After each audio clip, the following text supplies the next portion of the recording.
At Neo4j, we work with some of the largest companies in the world to help make their data ready for AI agents.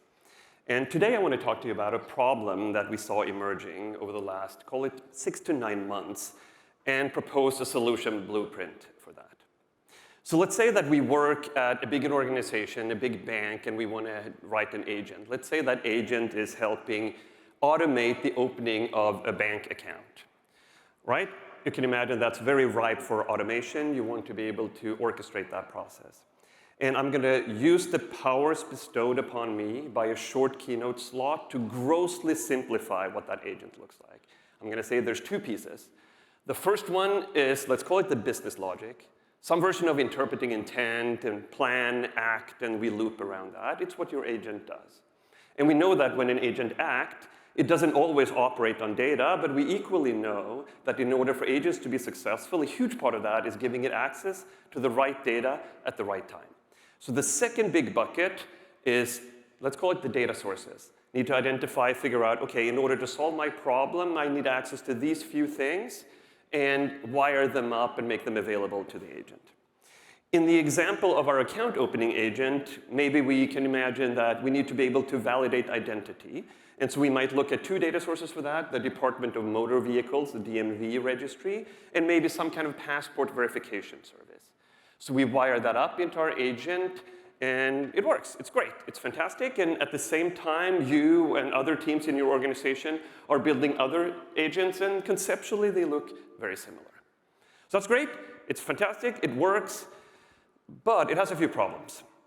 So first of all, every single time a team has to build an agent, they have to figure out from scratch where the data that they require for that agent to operate, where it sits, which if you work at a startup and you have one application, it sits on top of one Postgres database, that's not hard. The data is in that Postgres database. But in an enterprise ecosystem, you don't have one database. You have 100 databases. And you have Snowflake and Databricks, probably. And you have S3 buckets, and so on and so forth. You have to do that work manually from scratch every single time.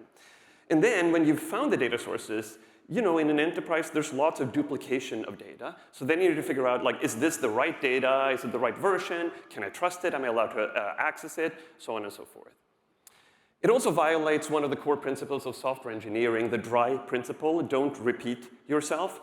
So when something changes, that cascades across all of your agents. You have to kind of manually rewire all of them all the time, which works, but it's just a lot of work. And then finally, there's no learning around the data sources and how your agents operate on them. So when your agent wakes up tomorrow, it's not smarter than it was today. And there certainly isn't any cross-agent learning because all of that wiring between business intent and the data sources is encoded in a combination of code and prompts. So I know what you're all thinking. Markdown files, skills to the rescue. And yes and no. You can come talk to me afterwards for kind of the full version of this, but we've seen a ton of teams that try to solve this problem using just Markdown files. And the summary is, it is part of the solution, but it is not the solution. But don't take it from me, take it from Swix. A week ago on the Latent Space podcast, he said, hey guys, you got to learn your databases. You cannot vibe code with just Markdown. So we've been solving this problem at scale for some really massive organizations recently, including a Fortune 20 global bank, a massive tech platform company based here in the Bay Area, and a leading fintech company. And the pattern that is emerging is that in order to do agents at scale, we need thin agents on a smarter shared substrate. Thin agents on a smarter shared substrate. And what does that look like in practice? There are 3 pillars to that. The first pillar is a business-facing ontology. And the word ontology, like I grew up in this world, people talked about ontologies forever. More recently, it's become very hyped, probably thanks to Palantir, but also the rise of AI. And there's a lot of people who want to make ontologies really complex. But the core concepts are actually super simple. What are the key concepts in your organization? In our banking example, customers, accounts, debit cards, checks, transactions, and how do they all relate?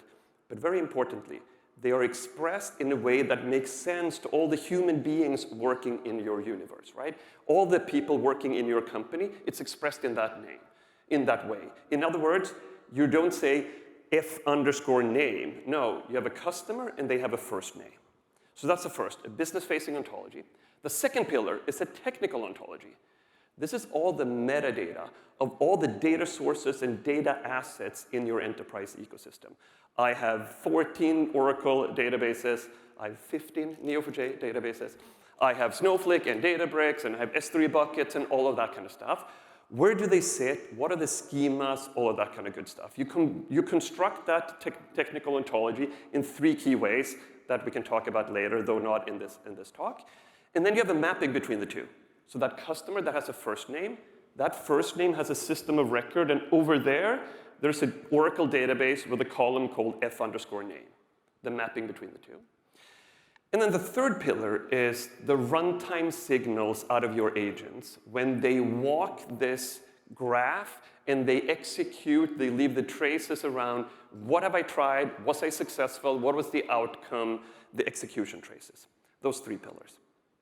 Okay, so let's look at that in the context of our bank account opening agent. This is a simplified view, but you can see this graph here. It has a combination of business concepts like checks and accounts and credit history and stuff like that. This is a process-following agent or a process-guided agent. We want this type of agent to actually follow a process, so we've also encoded that in the ontology, a business process. And then if you look at the node that is surrounded by green, the check compliance one, we flip to the technical ontology, and we've put in the graph here, we've discovered and encoded that in order to do a compliance check, you might imagine that you need to resolve a government-issued ID. And then we say that in this particular organization, there are 2 data sources that can help us with that. It's the motor vehicle records and the passport verification one. Okay, so that's really great. So then when our agents come in here and they realize I'm going to check compliance, I need a government-issued ID, here are the 2 ways that I can resolve that. When they execute and they try that, they leave the third pillar, the execution traces for that. And they're more sophisticated than what's on this simplified slide, but it involves things like, okay, where was I? What did I do? What is my context? And was I successful? And ultimately, it leads out to some kind of a score. And you use that as input. It's like, okay, I've been very successful using the DMV lookup, for example. Then I'm more likely to choose one if I'm in the right context in my next invocation. 3 pillars of the ontology-based semantic layer, a business ontology, a technical ontology. The execution traces taken together, they solve all 4 of the problems. We now have a very easy way to discover the data sources. We know if they're trustworthy or not. We know that top-down by some kind of human curated knowledge, right? An administrator of some sort saying it. We also know it bottom-up through the execution traces. This is what actually worked in reality, in practice. We have a single governed place that maps business intent and the concepts to those data sources, so we don't repeat ourselves. If something changes, that cascades across all my agents, right? And we have self-learning. So my agent that wakes up tomorrow is slightly smarter than it was today. And not just self-learning on an individual agent, but across agents as well. So we're moving from this world, a world of thick agents with manually wired data sources, into this world where we have thin agents on a smarter, shared ontology-based semantic layer. And this allows us to do a ton more agents without having to re-engineer them every time. Thin agents on top of a smarter, shared substrate. If you think this is interesting, there's a documentation, a web page that outlines more information about this if you see the QR code here. You can also come and talk to us at the booth. We have a big booth here at the Expo P3. We love talking about this kind of stuff. But not just that. This is one pattern, a very exciting pattern that we see a lot of traction around right now for using graphs in AI. But there's hundreds of more interesting patterns that combines graphs and AI. 10 of them is actually in the graph track that is kicking off right now in room 2005. And you have some really amazing talks from organizations like the Gates Foundation, Monday.com, JP Morgan Chase, Berkeley, New York Times, and so on and so forth. So go check out that thing.